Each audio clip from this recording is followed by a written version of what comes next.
নম্বর পারার সূরাতুল মুনাফিকুন। আর জাহান্নামে গিয়ে তার হায়াতের কদর বুঝবে, এটা 22 নম্বর পারা সূরা ফাতির।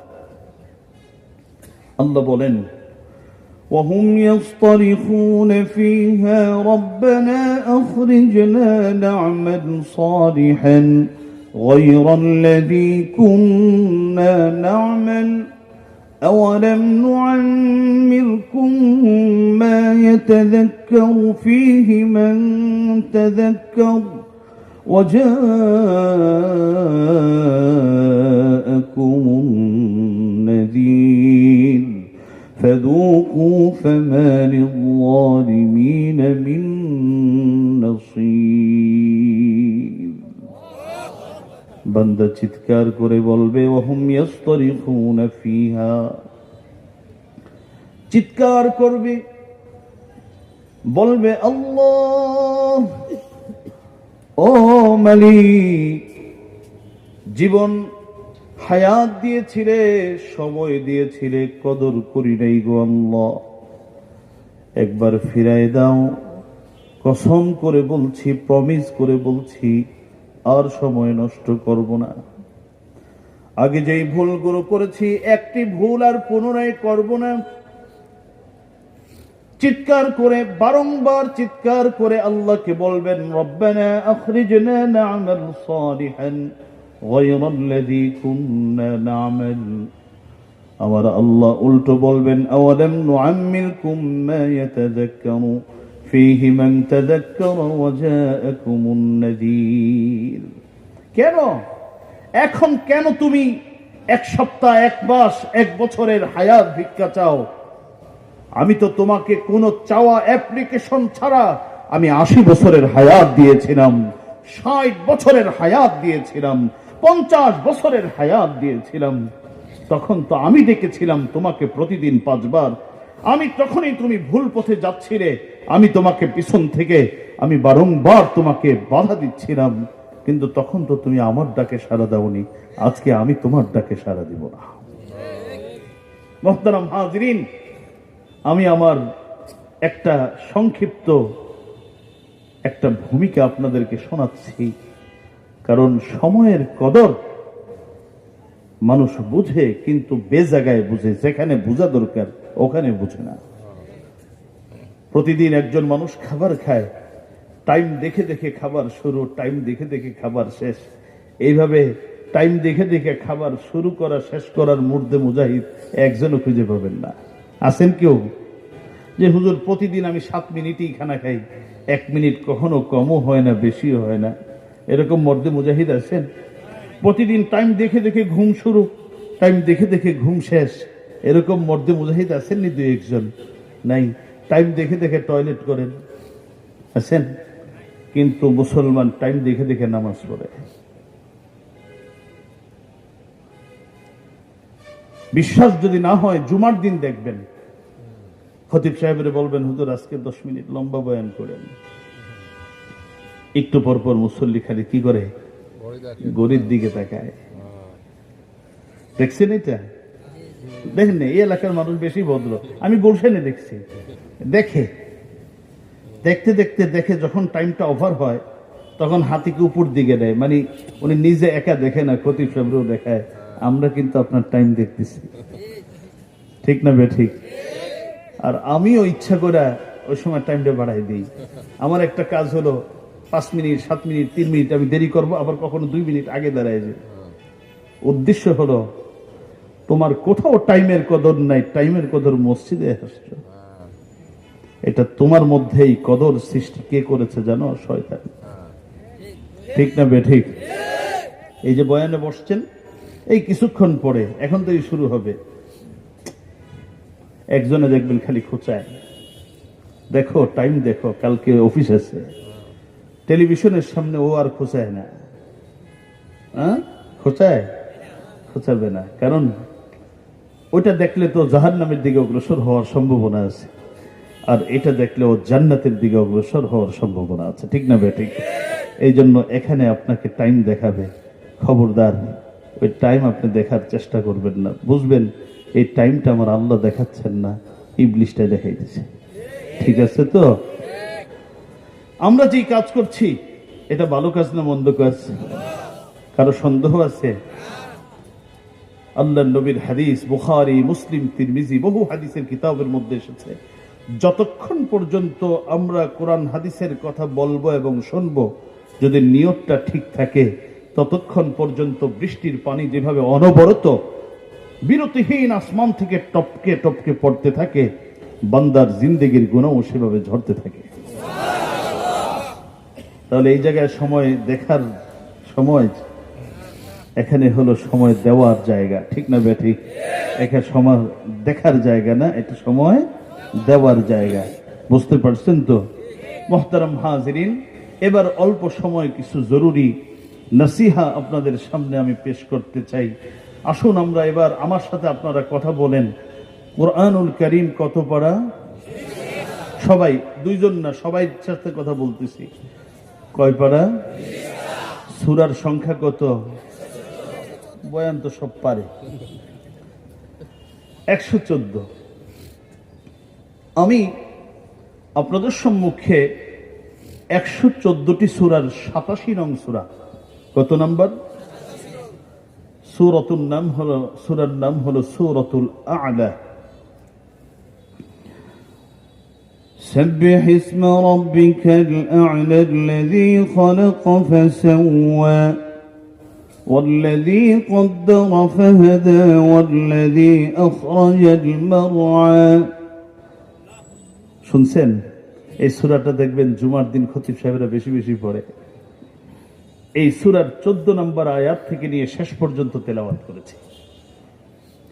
আমি এই আয়াতগুলো থেকে কয়েকটু তাফসীর আপনাদেরকে শোনাবার চেষ্টা করব। আমার সামনের আলোচনাগুলো আপনারা পাবেন কোথায়? পৃথিবীর সেরা একটা তাফসীরের কিতাব আছে, তাফসীরে কুরতুবী।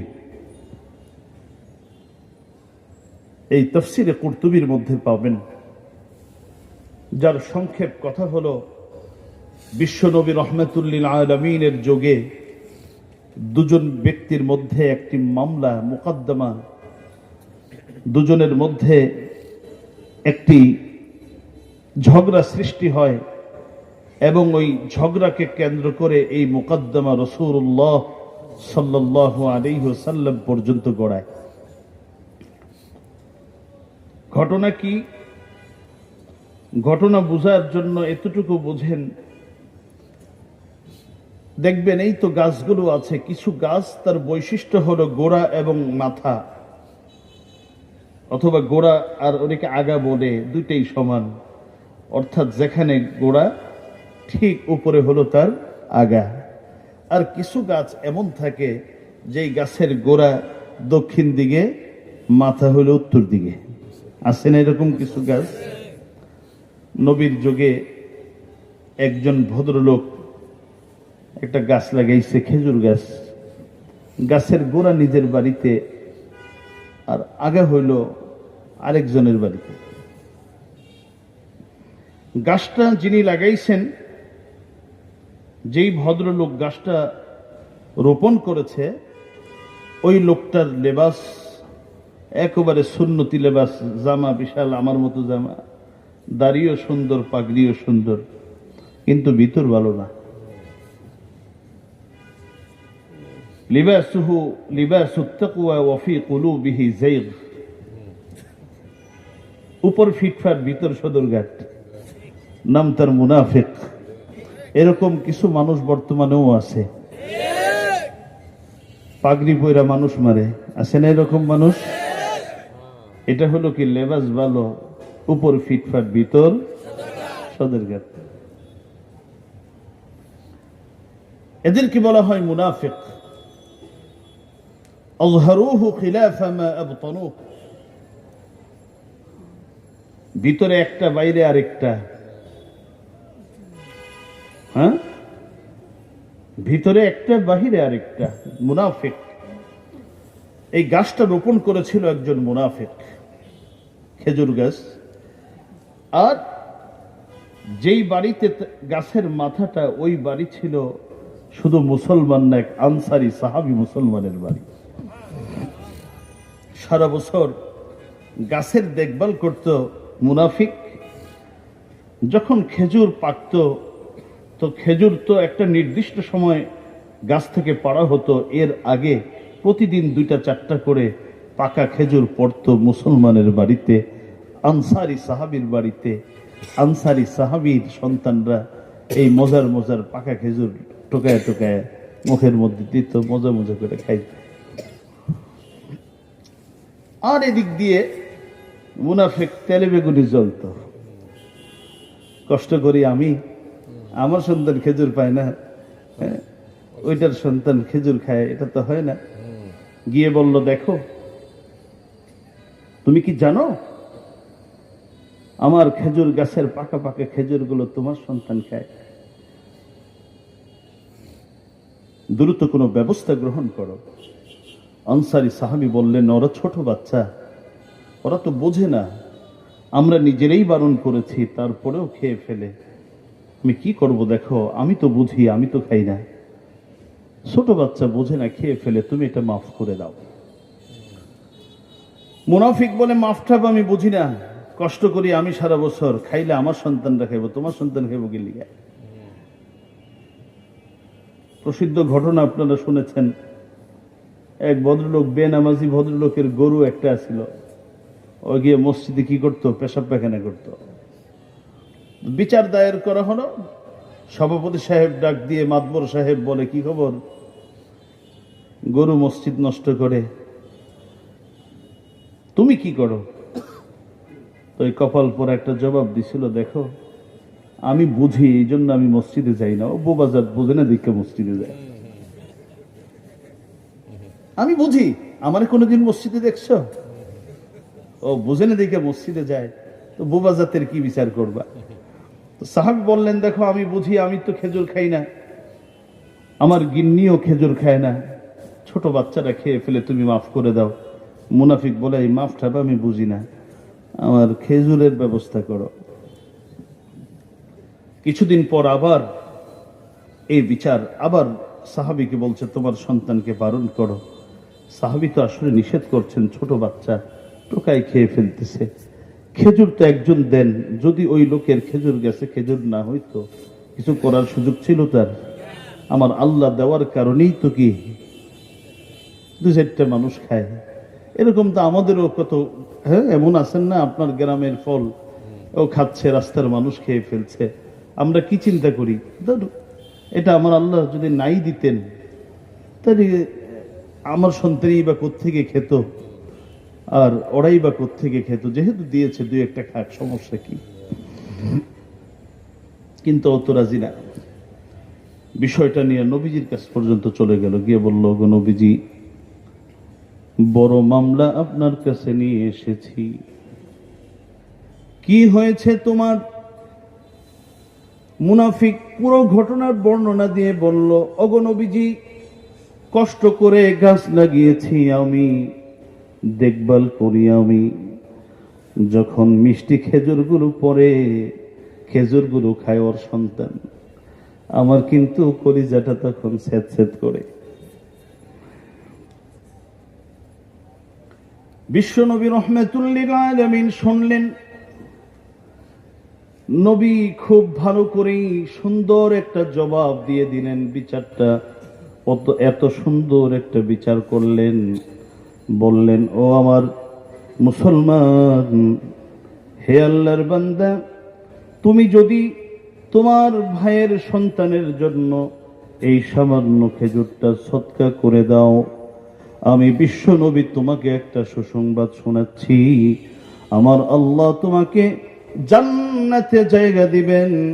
শুধু জান্নাতে জায়গা দিবেন তা নয়, জান্নাতের খেজুর গাছের খেজুর দিয়ে আমার আল্লাহ তোমার মেহমানদারি করাবেন। সমাধান হইল? মুনাফিক বলে, ওগো নবীজি, বিচার করলেন, আপনার কথা তো মধুমাখা কথা, বড় সুন্দর কথা, সব বুঝছি, কিন্তু একটা জিনিস আমার বুঝে ধরলো না, আমার পক্ষ থেকে যেটা গেল, খেজুরটা গেল গা, নগদ চলে গেল, আর আমাকে যেটা বুঝ দিলেন ওইটা পাবো বাকিতে। কবে আমি মরবো, মইরা কবে কবরে যাব, পচবো, গলবো, কবে হাসরের ময়দান কায়েম হবে, জান্নাত জাহান্নামের ফয়সালা হবে, আর জান্নাতের খেজুর গাছের খেজুর দিয়ে আমার আপ্যায়ন করানো হবে। এত দেরি তো আমার সহে না। বুঝতে পারছেন আমার ভাইয়েরা? নবীর পাশে তখন একজন সাহাবী ছিলেন, নাম তার হযরতে উসমান। কি নাম? উসমান। দুজন, একজন হযরতে উসমান ইবনে মাযউন আর একজন হযরতে উসমান ইবনে আফফান। উসমান ইবনে মাযউন কে? আল বাকি গুরুস্তান যেই সাহাবীকে দিয়ে উদ্বোধন করা হয়েছিল,